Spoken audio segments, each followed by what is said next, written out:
The state of California is seeking an emergency restraining order against the Trump administration's deployment of Marines and National Guard to conduct law enforcement on the streets of LA. If we didn't send out the National Guard, and last night we gave them a little additional help, you would have, Los Angeles would be burning right now. Last night they had total control. If we didn't have the military in there, the National Guard, and then we also sent in some Marines. We had some bad people. We have people, they look in your face and they spit right in your face. They're animals.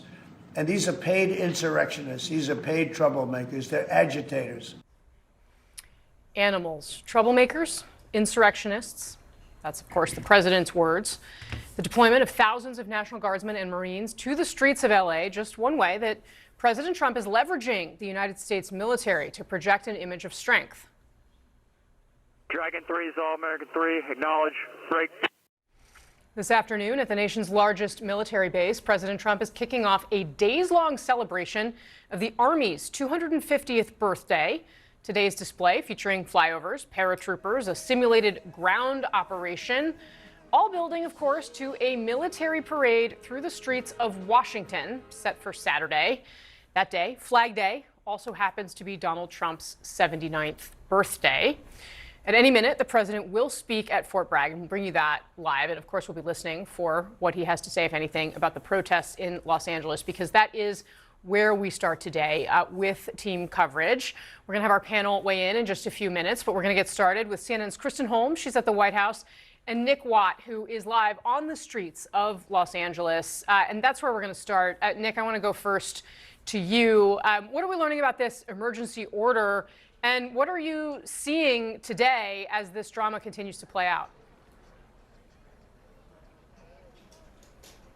Well, listen, officials in this state, from the governor down to the mayor, do not want these troops here. I'm outside the federal detention facility right now. You can see some California National Guard members, some DHS officers, but most of the military personnel that have been deployed here to Los Angeles are being kept well out of public view. The governor said actually only about 315 of them actually have a mission, which he says speaks to the fact that they are not needed, that local law enforcement have this under control. Now, right now, there is a smallish protest outside here. It has been very peaceful, a couple of hundred people singing, music, talking, chanting. That has been it. There has, of course, been violence and vandalism in Los Angeles over the past few nights. But Mayor Bass of LA made it very clear, she said, for our national audience, you got to realize this is just a couple of blocks of downtown. This is not the whole city. She added, of course, violence and vandalism are unacceptable, and anybody involved in that will be arrested and prosecuted. She said that those people causing the trouble are not part of this immigration protest. They are agitators. So she calls the deployment of these troops a grand experiment.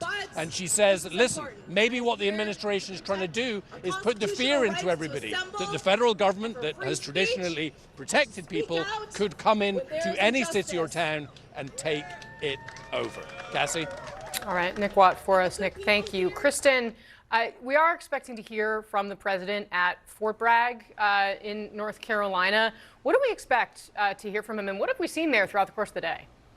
Yeah, and Casey, look, as you said, this is really the start of this 250th birthday for the Army, so expect a lot of praise of the military. Donald Trump is likely to take credit for the growth of the military. He's been doing this since his first term, saying that recruitment is up. He always says that he saved the military, so expect a lot of that. Obviously, we also saw him looking at that big demonstration that you mentioned, but it is also likely that he's going to talk about what's going on in Los Angeles as well. He seems to not be able to stop talking about it. Just in an event right before he left for Fort Bragg, he took questions on the matter for at least 20 minutes, going into various aspects of what was going on. Now, one of the things was that he doubled down on the idea that he had brought in the National Guard and the Marines, essentially saying he had to because Los Angeles was under siege. He took on Governor Newsom, saying that he had just talked to him on the phone, that he called him and told him to get his act together. Now, the two of them have been going back and forth over that online, having their own personal back and forth, but he also left the door open to invoke the Insurrection Act. And that is one thing we've been talking a lot about. We know that there are factions of the administration who are looking at all the different ways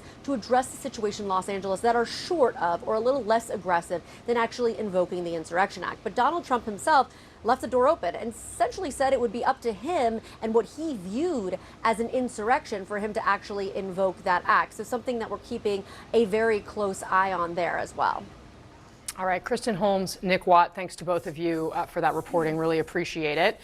We're joined now to talk more about this from Capitol Hill. California Congressman Ted Lieu is with us. He, of course, serves as the vice chair of the Democratic caucus, and his district includes much of western L.A. County. Congressman, I'm very grateful to have you on the show today. Thank you very much for being here. One of your colleagues in the House, Congresswoman Yvette Clarke of New York, she said today that what we're seeing on the streets of Los Angeles, the sending in of the Marines, is impeachable, that the president could be impeached for that. I want to know if you agree with her. It's certainly un-American, and as a veteran, it sickens me that the president wants to send Marines against Americans. And let me first say, peacefully protesting is an American right. Now, looting, burning cars, and destroying property are crimes, and people who do that will be prosecuted. People do have the right to peacefully protest, and state and local officials have said they have all the resources they need to handle the situation. There's no reason to send in the Marines who are trained to kill the enemy. What does the administration want them to do in Los Angeles? Shoot protesters? It is insane. Congressman, Republicans are, of course, claiming that they are the party of law and order in all of this. And one Democrat, Senator John Fetterman of Pennsylvania, had a warning, if you will, for those on your side of the aisle. I want to show you what he said, and then I'll ask you about it. Take a look. We should have learned the lesson back in 2020. Absolutely, there was righteous outrage over what happened to George Floyd, but that never means that you can support or be quiet if there's this destruction or rioting and destroying and looting and those kinds of things. So he used the phrase, "we should have learned the lesson." What do you say to Senator Fetterman? I think Senator Fetterman may want to look at the statements that the Democratic elected officials in Southern California have been making. We have all been saying that the right to peacefully protest is protected by the Constitution, but no one has a right to destroy property, to commit violence. Those are crimes, and those people will be prosecuted. We've been very clear about that. Now, in terms of law and order, I just want to note the legal provision Donald Trump is relying on to deploy the National Guard under 10 U.S.C. Section 12406, he is violating the law, because that provision very clearly says that the governors of the states have to give the order, and Governor Newsom clearly didn't do that. And this is very important. I ask every National Guard member to read their orders, read the law, and then decide for themselves if they're following an unlawful order. Congressman, do you think that Governor Newsom could have done a better job in preventing violence than he did? No, because Governor Newsom has directed the CHP to go on scene, which they have. The LAPD is on scene. And by the way, I have this very important point I want to make. The National Guard's mission is to protect federal buildings and federal officials. So let's take the burning of cars. Even if the National Guard was all there, which they were not, there's nothing they could have done because that is not part of the mission. So of the 2,000 National Guard folks deployed, 1,700 are basically standing around doing nothing. And then to send additional Marines to do nothing is a waste of $134 million of taxpayer dollars. The president needs to rescind both of these orders. Congressman, we, of course, have discussed, and President Trump has, and those around him have suggested various things about the use of the Insurrection Act. How should Democrats respond if President Trump does invoke the Insurrection Act?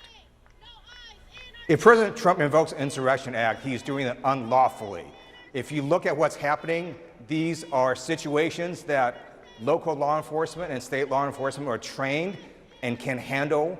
You don't want the president deploying federal troops all over the place simply because there might be some folks who are looting stores. That's something for local law enforcement to handle, and you don't want all 50 states subject to Marines showing up in their local jurisdictions. That's authoritarian, it's un-American, and it would be illegal. So what should Democrats do about it?